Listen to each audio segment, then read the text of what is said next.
İslam'ın komşuluğa verdiği önem, komşuların üzerindeki haklar ve komşular arasında İslam'a göre nasıl çözülebilir? Konumuz bu. Şimdi en başta komşuluk nedir? Komşuluk tabiri birbirine yakın, bitişik, yan yana oturan kişiler için kullanılan bir ifadedir. Komşu olmanın doğurduğu bir takım hak ve hukuklar vardır. Bunlara genel olarak komşuluk veya komşuluk ilişkileri denmektedir. Kültürümüzdeki bir anlayış ifadesi olan ev alma komşu al son derece önemli bir tespittir.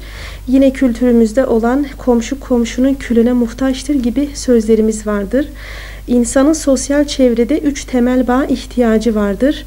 Birincisi akraba bağı, ikincisi aile bağı ve son olarak komşuluk bağı ele alınmaktadır. Yine bir ayette anne, baba, yetim, yoksul sonrası komşuluk bağlarına değinilmektedir. Nisa suresi 36. ayette buyrulur ki Allah'a kulluk edin ve ona ortak koşmayın ve akabinde 9-10 maddelik bir sıralama geliyor. Ayette şöyle buyruluyor. Bismillah, Allah'a kulluk edin, ona ortak koşmayın. Anne babaya, akrabaya, yetimlere, yoksullara, yakın komşuya ve uzak komşuya tavsiyede bulunun. Ve buradaki yakın komşu, uzak komşu kavramı nedir diye sorarsak, yakın komşu evleri en yakında olunan kimsedir. Uzak komşu ise nispeten biraz daha uzakta oturan kişiye söylenir. Yalnız burada sadece Nisa suresinde geçmiyor komşu hakkı. Ahzab suresinde tahrim, Maun suresindeki küçük yardım ise bu da komşuluk hakkıdır. Yine Peygamberimizin komşular üzerindeki birkaç tane tavsiyesi bulunmaktadır. Bunları arka arkaya sıralarsak en başta darda olan komşuya yardımda bulunmalıyız. Mutlu ve kederli günlerinde yanlarında bulunmak ve en önemlisi Peygamberimizin tavsiyesi komşuya ikramda bulunmak. Büyük tavsiyesi. Hastalanınca ziyaret etmek, ölünce kabire defnetmek.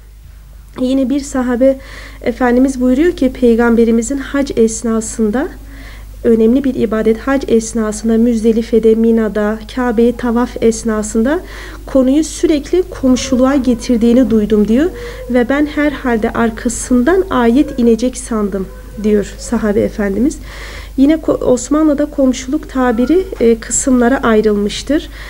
Yazlık komşu, deniz komşusu, mezar komşusu gibi. Osmanlı döneminde günümüzde daha çok önem verilirdi. Şehir mimarisiyle başlardı Osmanlı'da. Evin hanımının özel hayatı güvenceye alınırdı. Sadece mimari değil, komşu halkının birbirine samimiyetleri vardı. Günümüzdeki komşuluk ilişkilerinde ise geçmiş zamanla kesinlikle bağdaştırılamaz. Özellikle şehir hayatının bazı yerlerinde komşuluk ilişkileri neredeyse bitmiş durumdadır. Ve bizler unutmamalıyız ki misafirperver bir toplumuz. Komşunun dini, dili, ırkı, milliyeti kesinlikle ne olursa olsun hakkı aynıdır.